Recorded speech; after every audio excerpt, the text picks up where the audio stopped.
आषाढ यात्रा कालावधीमध्ये एसटी परिवहन महामंडळाला 35,87,00,000 रुपयांचे उत्पन्न मिळाले.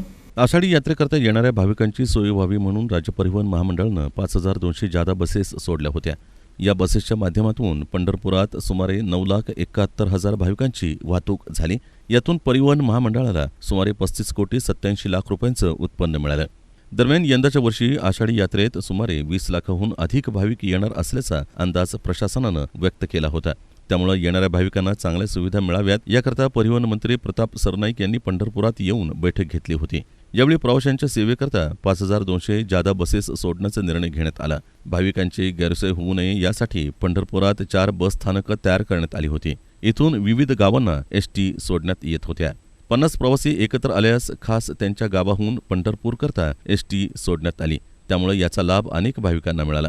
परिवहन महामंडळानं 75 वर्षावरील नागरिकांना मोफत प्रवास तर 65 वर्षावरील नागरिक आणि सर्व वयोगटातील महिलांना तिकीट दरात 50% सवलत दिली.